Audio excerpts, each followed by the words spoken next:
Team 30 of 52 teams of 8 competitive rival wisdoms that help make humanity wiser and kinder with antique quotes that have passed the test of time to encourage, educate and entertain generations for centuries.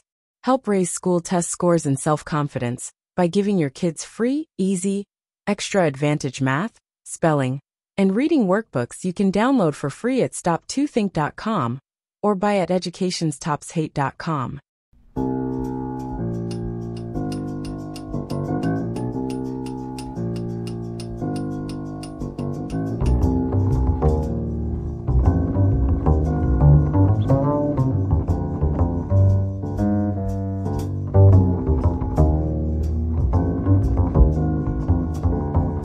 Team quote 30.1. Variety's the very spice of life that gives it all its flavor. William Cowper 1731–1800.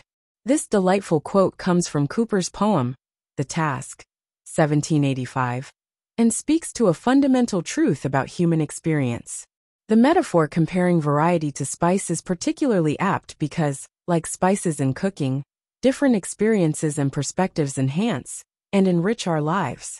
Cowper's insight touches on how monotony can dull our appreciation of life, while variety stimulates our minds with new challenges, broadens our perspectives through diverse experiences, keeps us engaged and growing through change, makes us appreciate both the familiar and the novel.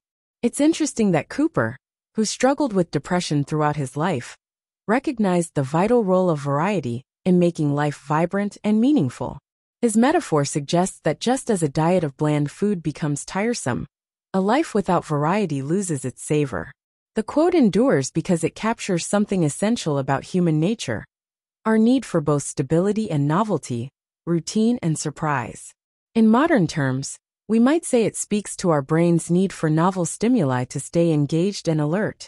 What kinds of spice do you find add the most flavor to your life? Team quote 30.2. Be true to your work, your word, and your friend.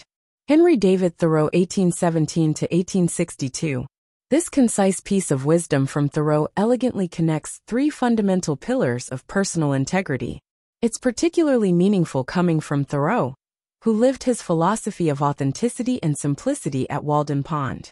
The quote builds a natural progression. Being true to your work reflects personal integrity and craftsmanship. Being true to your word establishes your reliability and honor. Being true to your friend demonstrates loyalty and authentic human connection. What makes this quote especially powerful is how these elements reinforce each other. You can't truly be faithful to one while betraying another. They form an interconnected web of integrity. For instance, if you're false to your work, it often leads to breaking your word, which in turn can damage friendships. Thoreau's emphasis on being true, rather than just doing right, suggests something deeper than mere rule following.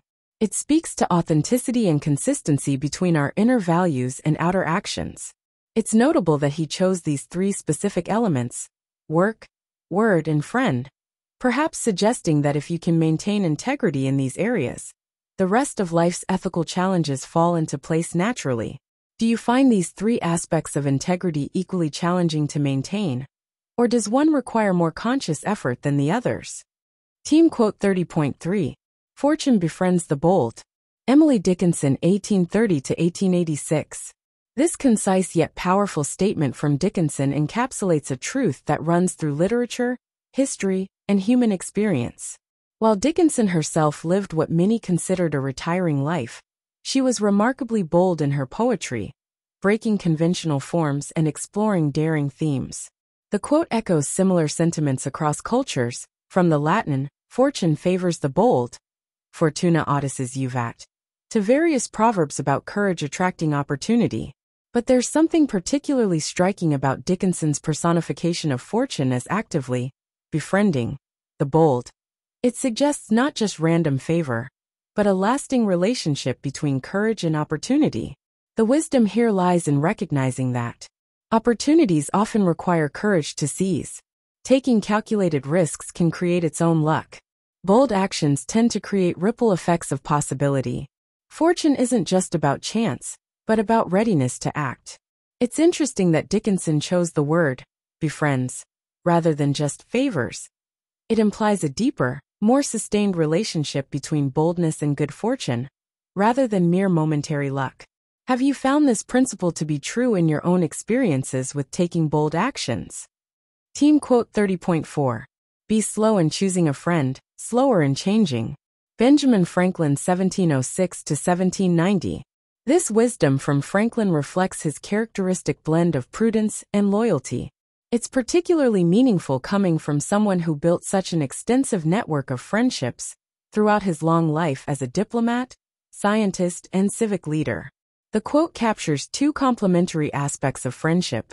First, the careful selection process, taking time to truly know someone before elevating them to the status of friend. This initial slowness suggests observing character over time, testing compatibility through various situations, allowing trust to build naturally, seeing how values align in practice. Second, and even more importantly, the greater patience needed when reconsidering an established friendship. This, slower in changing, part acknowledges that true friendships can weather difficulties. Quick judgments about ending friendships often lead to regret. Long-term bonds have value beyond momentary conflicts. Real friendship involves working through challenges. Franklin's advice seems particularly relevant in our current age of rapid social media connections and disconnections, where friending and unfriending happen with a click. What strikes me is how this approach balances being both protective of oneself, through careful selection, and protective of the friendship itself, through commitment to maintaining it. Do you find one of these aspects, choosing or changing, more challenging to navigate?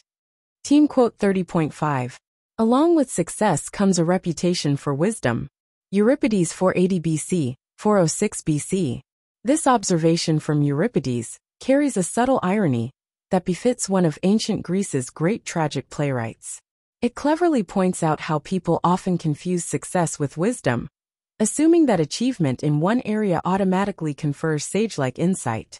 The quote works on multiple levels, as an observation of human nature, and how we tend to attribute wisdom to successful people, as a commentary on how success can create a perhaps unwarranted reputation for wisdom, as a reflection on how society often conflates material success with deeper understanding.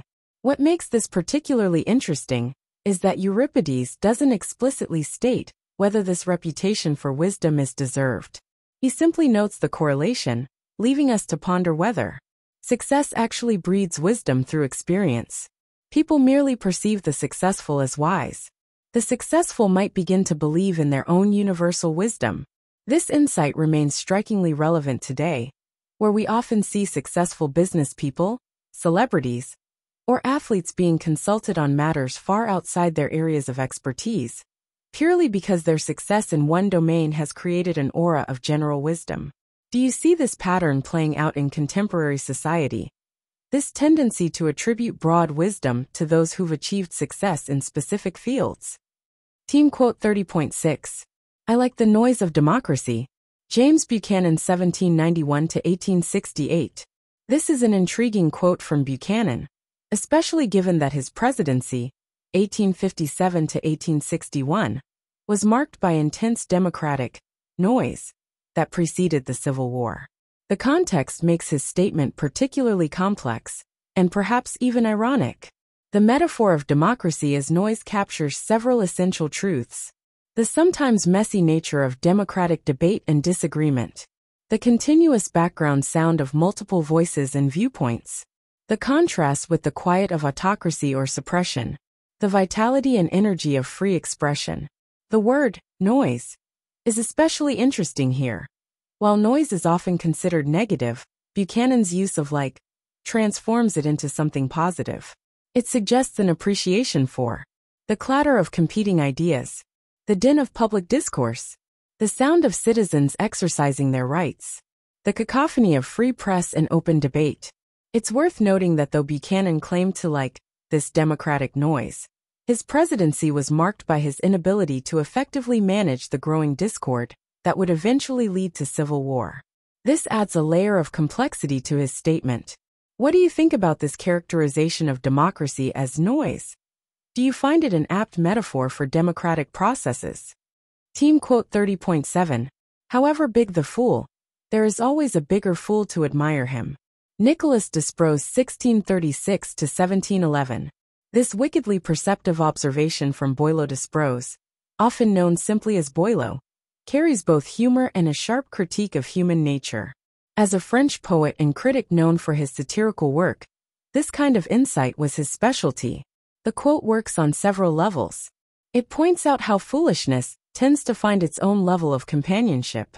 It suggests a kind of hierarchy of foolishness in society. It hints at how admiration itself can be a form of foolishness. It implies that even fools need validation, creating a self-perpetuating cycle. What makes this observation particularly biting is how it captures the way foolishness can compound itself socially. Just as great minds might inspire greater minds, Boileau suggests that foolishness has its own form of inspiration, but in reverse.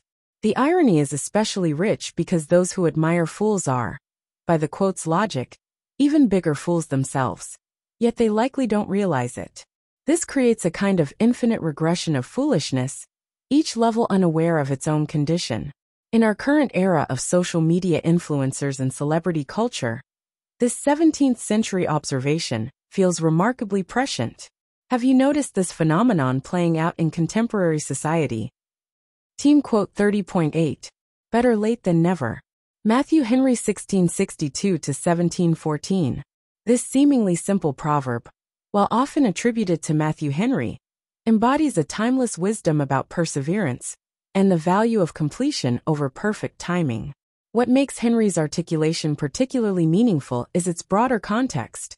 As a biblical commentator, he understood that important achievements and personal growth often don't follow our preferred timelines.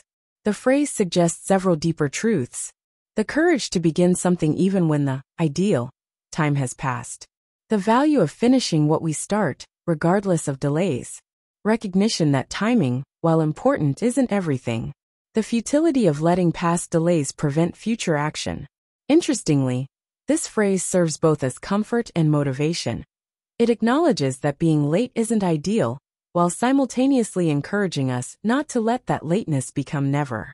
It pushes against perfectionism and the paralysis that can come from missing an optimal moment. When you think about goals or projects in your own life, have you found this principle, that late completion trumps non-completion, to be true? And if you'd like to help raise school test scores and self-confidence, you can give your kids free, easy, extra advantage math, spelling, and reading workbooks you can download for free at stop2think.com or buy at educationstopshate.com. Free easy math wisdom workbooks with octa repetition to grow math self-confidence. You'll get plenty of repetitive practice of age ranges and averages of our 52 teams of 8 quote authors. Free easy alpha cipher-coded puzzles teach letters, numbers, and phrases using antique wisdoms that encourage and educate. Can you decode this cipher quote of encouragement using either our learning to spell or just for fun instructions? And since time is money, practice reading faster with 52 teams of antique rival wisdoms that have passed the test of time to encourage, educate, and entertain generations for centuries. We offer printed versions and timed videos with background music. Sign up for free weekly emails of 52 teams of antique rival wisdom workbooks with easy math, spelling, and reading practice. And if you'd like to get paid for sharing our wearable wisdoms, keep this in mind. Everyone I know wears a shirt, and most of us change them daily. So change your shirt and change the world. Social equalities are blatantly subliminal antique positive wisdoms, repetitively shared without saying a word. This applies to all our wearable shareable wisdoms, like pretty witty baby onesies and baby tees that you and others will see and read multiple times a day. The same is true with pretty witty kids, but they'll also share these wisdoms with anyone that can read at daycare or school. Youthful truths let your kids gain confidence sharing antique wisdoms with their friends. Imagine them sharing words of wisdom with classmates and teachers. I think therefore I think tees I wear is a super easy way to share words of wisdom that have passed the test of time. Our social equality tees help make us all wiser and kinder with blatantly subliminal messages, promoting a more fair and equal opportunity society for all. And don't forget our giftwisdoms.com for birthdays and holidays that makes it easy to share the wisdom with clothing, coffee mugs, and magnets. So do the future a favor by encouraging, educating, and entertaining with words of wisdom that have passed the test of time to make us all wiser and kinder. With wearable wisdoms to fit babies, kids, and adults, you can clothe a whole family, city, or state. Join the 52 of 8 today at 52of8.com.